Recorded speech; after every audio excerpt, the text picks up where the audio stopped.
तो पहले 5 क्वेश्चन वो होने चाहिए जिसके आंसर आपको सटीक आते हो, क्योंकि अगर आपके पहले 5 क्वेश्चन गलत हो जाते हैं तो आप जो है डिप्रेशन में जा सकते हो। कि अगर आपको 99 परसेंटाइल लानी है, मोस्ट ऑफ द स्टूडेंट चाहता है कि मेरी 99 परसेंटाइल आ जाए, तो 99 परसेंटाइल के लिए बेस्ट वे क्या है? देखो, टैलेंट सब में होता है, किसी का छिप जाता है, किसी का छुप जाता है। कौन कौन से डॉक्यूमेंट ले जाने, उनकी पूरी लिस्ट तैयार कर लीजिएगा। कि अब आपको ना किसी अपने फ्रेंड से कुछ डिस्कस नहीं करना है। एग्जाम देने के बाद में किसी भी टाइप का बच्चा हो, एग्जाम देने के बाद में उसको क्या करना है और क्या नहीं करना है।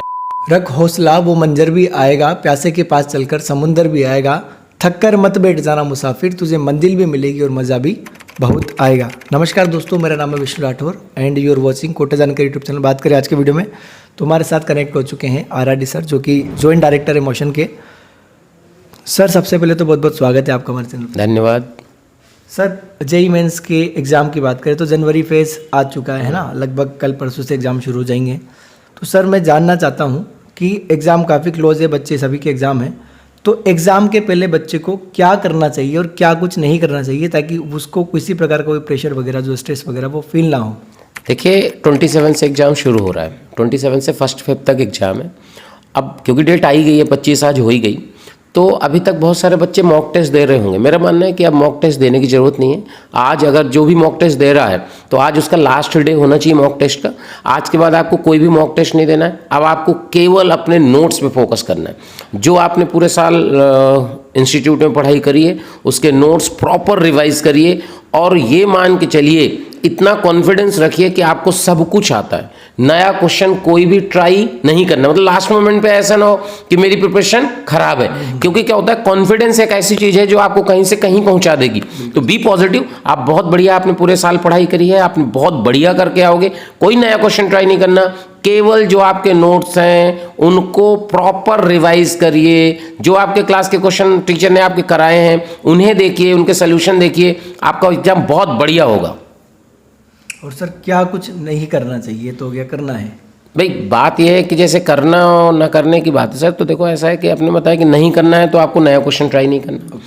दूसरी बात यह है कि अब आपको ना किसी अपने फ्रेंड से कुछ डिस्कस नहीं करना है, कुछ डिस्कशन नहीं करना है।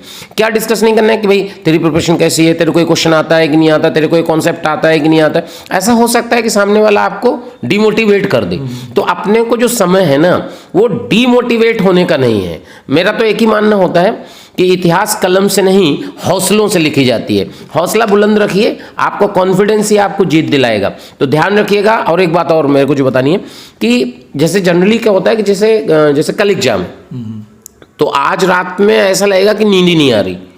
तो इस बात, बहुत इंपॉर्टेंट पॉइंट है, आपको इस बात का ध्यान रखना है कि रात में लेट नाइट नहीं सोना। मान लीजिए आपको 27 को एग्जाम है तो 26 को आपको 10 बजे लेट ही जाना है। मतलब लेट, आपको जनरली बच्चे क्या होते हैं कि एग्जाम का टाइम है, पढ़ लूँ, रात को 1-2 बजे तक अपन पढ़ते हैं और फिर सोचते हैं को। जब आप ध्यान रखिएगा, जब भी आप बिस्तर पे जाएंगे उसके 2-3 घंटे बाद ही नींद आएगी। तो इसलिए इस बात का ध्यान रखिएगा कि आपको टाइम से 10 बजे ही लेट जाना है, लेट नाइट नहीं सोना है।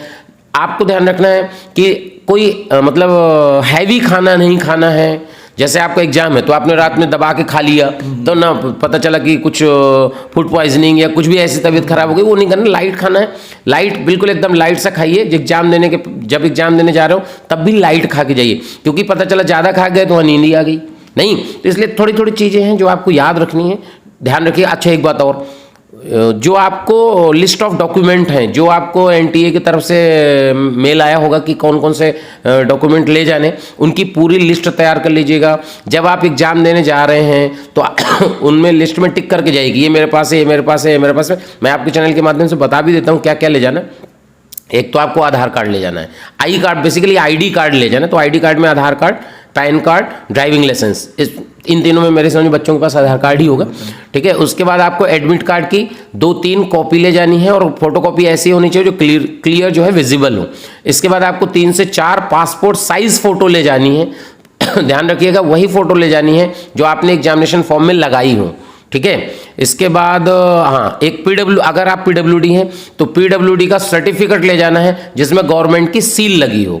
ये सारी बातें याद रखिएगा, क्योंकि अगर आप ये ले नहीं जाइएगा तो वहां हो सकता है कि आपको घुसने ना दें, क्योंकि एनटीए वाले थोड़ा सा इस मामले में स्ट्रिक्ट हैं। और बहुत टाइम से जाइएगा। अगर आपका एग्जाम मान लीजिए 9 बजे से है तो आपको सुबह 7 बजे तक वहां पहुंच जाना है। वहीं आप शॉर्ट नोट्स ले जाइए, फॉर्मूला बुकलेट ले जाइए, वहीं आप रिवाइज करिए, डिले मत करिए। क्योंकि होता क्या है, जनरली कहीं आपको जैम लग गया, मान लीजिए कुछ रोड में दिक्कत हो गई तो आपका एग्जाम छूट सकता है। इसलिए ध्यान रखिएगा, टाइम से अपने एग्जामिनेशन सेंटर पे पहुंचना है। यानी कि सर डॉक्यूमेंट का पूरा ध्यान रखना है, पूरी प्रॉपर स्लिप लेनी है, टाइम से पहुंचना है, कॉन्फिडेंस बिल्कुल ही लेना है, उसके अलावा पॉजिटिव रहना है। बिल्कुल ये पॉइंट मोटी मोटी बात निकल गया। बिल्कुल सर ठीक है। अब जैसे बच्चे का एग्जाम हो जाता है तो सर एग्जाम होने के बाद कई बार क्या होता है, बच्चे का जो एक्सपेक्टेशन होता है उस वैसा एग्जाम नहीं हो पाता। तो उस कंडीशन में या फिर एग्जाम देने के बाद में किसी भी टाइप का बच्चा हो, एग्जाम देने के बाद में उसको क्या करना है और क्या नहीं करना है? पहली बात तो जब एग्जाम दे के आप निकल रहे हैं, किसी से कोई डिस्कशन मत करिए, सीधे घर आ जाइए।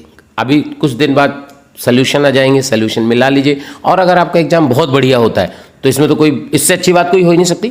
और अगर आपका एग्जाम खराब भी हो जाता है तो टेंशन मत लीजिए, दूसरा अटेम्प्ट भी है हमारे पास। 1 अप्रैल से लेकर 15 अप्रैल तक सेकंड अटेम्प्ट होगा और आपके पास बहुत सारा समय मिल रहा है सेकंड अटेम्प्ट की प्रिपरेशन करने का। तो उसमें फिर से जी जान से लग जाइए, डिले मत करिए। फर्स्ट अटेम्प्ट के बाद अगर आपका एग्जाम खराब होता है तो उसमें अपने को डिले नहीं करना है, ईमानदारी से लग जाना है। जब आप ईमानदारी से लग जाओगे तो अपने आप आपका रिजल्ट बढ़िया होगा। बात यह है कि बहुत सारा बच्चा होता है जो मतलब होता है कि भाई डीमोटिवेट हो गया, मैंने बहुत पढ़ाई करी थी। कोई बात नहीं, वो 3 घंटे की बात है। 3 घंटे की बात में ऐसे नहीं होता कि आपका पूरा फ्यूचर ही डिसाइड हो गया। बहुत समय है। और मैं देखो हमेशा एक बात बोलता हूँ कि हर सक्सेसफुल आदमी आईआईटीएन नहीं है, हर सक्सेसफुल आदमी आईआईटीएन नहीं है और हर आईआईटीएन सक्सेसफुल नहीं है। तो ऐसा नहीं है कि कोई आईआईटीएन है वही सक्सेसफुल है। आपको ऐसे कितने सारे एग्जाम्पल मिल जाएंगे जो आईआईटीएन नहीं है और बहुत बढ़िया कर रहे हैं, और आपको ऐसे भी मिल जाएंगे कि आईआईटीएन है लेकिन बहुत सक्सेसफुल नहीं है। इसलिए डोंट वरी, आप अपनी पूरी ईमानदारी से पढ़िए। देखिए आपने पूरी ईमानदारी से पढ़ी है तो रिजल्ट आएगा, और थोड़ा मोड़ा ऊपर नीचे होता है तो सेकंड अटेम्प्ट में फिर लग जाइए जी जान से, फिर आएगा। आप परेशान मत होइए, आप में टैलेंट है बेटा। देखो टैलेंट सब में होता है, किसी का छिप जाता है, किसी का छुप जाता है। बात ये टैलेंट आप में है, ईमानदारी से लगे रहिए, आप बहुत बढ़िया फोड़ के आएंगे। यानी कि मेहनत ईमानदारी से करनी है और टेंशन बिल्कुल टेंशन की बात ही नहीं है सर। पहला अटेम्प्ट नहीं अच्छा हुआ तो दूसरा अटेम्प्ट है। इसमें ऐसा नहीं है कि एग्जाम खराब हो गया तो अब क्या होगा। बी पॉजिटिव, आप बहुत बढ़िया अगले अटेम्प्ट में भी करेंगे। हो सकता है फर्स्ट अटेम्प्ट में भी फोड़ दें, क्योंकि बहुत सारे बच्चे जैसे ड्रॉपर के बहुत लेट बैच स्टार्ट हुए थे, तो ऐसा हो सकता है कि कई सारे बच्चों का सिलेबस भी फिनिश ना हुआ, तो हो सकता है उनका एग्जाम खराब हो। तो इसलिए टेंशन नहीं है, दूसरे अटेम्प्ट में अपन बहुत बढ़िया कर लेंगे। तो सर कुल मिला के लास्ट क्वेश्चन पूछना चाहूँगा, जेईई मेंस का लेवल, इसके बारे में कहना चाहते हैं? जेईई मेंस का लेवल देखिए, अभी जो पिछले 3-4 सालों की बात करें ना तो फिजिक्स का पेपर बहुत आसान आता है, केमिस्ट्री का पेपर मॉडरेट आता है और मैथ्स का पेपर लेंदी आता है। आई थिंक वैसे ही पेपर आएगा। तो उसमें आपको, मैंने कई बार बोला कि आपको क्वेश्चन अटेम्प्ट करने के लिए क्या करना है। जैसे आप मान लीजिए कि पहले केमिस्ट्री करते थे, तो ऐसा नहीं है कि केमिस्ट्री ही करेंगे। जनरली होता है आपको स्विच करना आना चाहिए। स्विच करने का मतलब जैसे मान लीजिए लगेगा यार केमिस्ट्री तो लेंदी लग रही है, तो आपको खट से फिजिक्स में स्विच कर जाना है। और मेरा मानना है कि अगर आपको टॉप रैंक, अगर मान लो लगता है कि टॉप रैंक मैं टॉपर नहीं हूं, क्योंकि जनरली हम लोग बात करते हैं 99 परसेंटाइल की, क्योंकि जो टॉपर होता है वो तो सारे क्वेश्चन करता है। आप तो अगर आपको 99 परसेंटाइल लानी है, मोस्ट ऑफ द स्टूडेंट चाहता है कि मेरी 99 परसेंटाइल आ जाए, तो 99 परसेंटाइल के लिए बेस्ट वे क्या है कि आपको 45 से 50 क्वेश्चन करने हैं, बस इतने में काम हो जाएगा। अच्छा 45 क्वेश्चन करना बहुत आसान है। क्या होता है बेटा, अगर आपके पास फिजिक्स केमिस्ट्री मैथ्स में 30 क्वेश्चन है तो 10 क्वेश्चन ऐसे डिजाइन किए जाते हैं जो हर एक बच्चे से हो, तो आपको उन 10 क्वेश्चन को खोजना आना चाहिए। तो उसका तरीका बहुत सिंपल है, आप पहले वही क्वेश्चन खोज के करो जो इजी हैं। फिजिक्स में 10 कर लो, केमिस्ट्री में 10 कर लो, मैथ्स में 10 कर लो, 30 हो गए। उसके बाद फिर 5-5 कर लो, 45 हो गए। 1-2 और कर लो, 50 क्वेश्चन करके आइए। 50 क्वेश्चन सही करके आएंगे तो 200 मार्क्स होते हैं, और 180 से 190 के बीच में 99 परसेंटाइल बहुत आराम से आती है। तो आप 99 परसेंटाइल बहुत आराम से ला सकते हैं, लेकिन क्वेश्चन, आसान क्वेश्चन खोजना आना चाहिए। कुछ लोग क्या करते हैं, पहला भी करूंगा, दूसरा भी करूंगा, तीसरा भी करूंगा। कोई कसम थोड़ी ना खा के जाना है भाई। अपने को ये थोड़ी ना कि पहले ही क्वेश्चन करना है। अरे यार आपको जो देखो सिंपल सी गणित है, अगर आपको सेलेक्ट होना है, बढ़िया पेपर करना है, तो पहले 5 क्वेश्चन वो होने चाहिए जिसके आंसर आपको सटीक आते हो। क्योंकि अगर आपके पहले 5 क्वेश्चन गलत हो जाते हैं तो आप जो है डिप्रेशन में जा सकते हो कि यार 5 क्वेश्चन ही गलत हो गए, अब क्या होगा। लेकिन 5 क्वेश्चन अगर आप फर्स्ट 5 क्वेश्चन आपके अगर सही हो जाते हैं तो आपका जो कॉन्फिडेंस बढ़ेगा ना वो अलग ही टाइप का होगा और आगे आपका पेपर बहुत बढ़िया हो जाएगा। ध्यान रखिएगा। तो सबसे पहले आसान क्वेश्चन अपने को खोज के करने हैं।